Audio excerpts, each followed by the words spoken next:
এক আমলে 10 টাকার চাউলকে এখনো পেটের ব্যথা যায় নাই, এখন আবার কার্ড বিতরণ শুরু হয়েছে। ত্রয়োদশ জাতীয় সংসদ নির্বাচনে জামাত ইসলামী ইতিহাসের সবচেয়ে ভালো ফলাফল করার পর এবার মাঠের রাজনীতিতে মনোযোগ দিচ্ছে দলটি। শুক্রবার গঠন করল কেন্দ্রীয় কমিটি। নবীন ও প্রবীণের সমন্বয়ে বিভিন্ন বিভাগে দায়িত্বশীলদের নাম প্রকাশ করেছে জামাত ইসলাম। 20 ফেব্রুয়ারি শুক্রবার দলের আমির ও জাতীয় সংসদের বিরোধী দলীয় নেতা ডাক্তার শফিকুর রহমানের সভাপতিত্বে বৈঠক অনুষ্ঠিত হয়। বৈঠকে জামাত আমির কেন্দ্রীয় মজলিসে শুরা সদস্যদের সঙ্গে পরামর্শ করে 2026 থেকে 2028 কার্যকালের জন্য বাংলাদেশ জামাত ইসলামীর কেন্দ্রীয় দায়িত্বশীল নির্বাচিত করেন এবং তাদের শপথ পরিচালনা করেন। বার্জার ওয়েদারকোট অ্যান্টিডট সুপ্রিম দেয়ালকে ধুলাবালি থেকে রক্ষা করে 10 বছর পর্যন্ত। এতে নায়েবে আমির মনোনীত হয়েছেন 4 জন।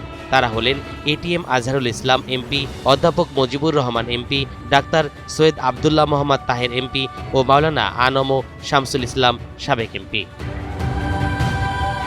আর সেক্রেটারি জেনারেল মনোনীত হয়েছেন সাবেক এমপি মিয়া গোলাম পারওয়ার।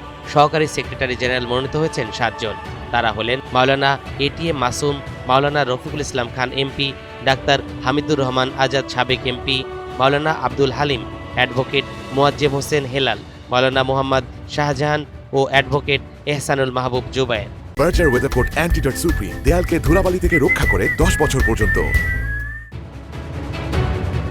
বৈঠকে 2026 থেকে 2028 কার্যকালের জন্য 21 সদস্যের কেন্দ্রীয় নির্বাহী পরিষদ গঠন করা হয়। তারা হলেন এটিএম আজহারুল ইসলাম এমপি, অধ্যাপক মুজিবুর রহমান এমপি, ডাক্তার আবদুল্লাহ মোহাম্মদ তাহের এমপি, মিয়া গোলাম পারওয়ার সাবেক এমপি, মাওলানা এটিএম মাসুম, মাওলানা রফিকুল ইসলাম খান এমপি, ডক্টর হামিদুর রহমান আজাদ সাবেক এমপি, মাওলানা আব্দুল হালিম, অ্যাডভোকেট মোয়াজ্জেম হোসেন হেলাল, মাওলানা মোহাম্মদ শাহজাহান, অ্যাডভোকেট এহসানুল মাহবুব জুবায়ের, আব্দুর রব, সাইফুল আলম খান মিলন এমপি, অধ্যক্ষ মোহাম্মদ শাহাবুদ্দিন, অধ্যক্ষ মোহাম্মদ ইজ্জতুল্লাহ এমপি, অ্যাডভোকেট মতিউর রহমান আকন, মোহাম্মদ মোবারক হোসেন, মোহাম্মদ নুরুল ইসলাম বুলবুল MP, Mohammad Selim Uddin, doctor Shafiqul Islam Masud MP ও ডক্টর মোহাম্মদ রেজাউল করিম।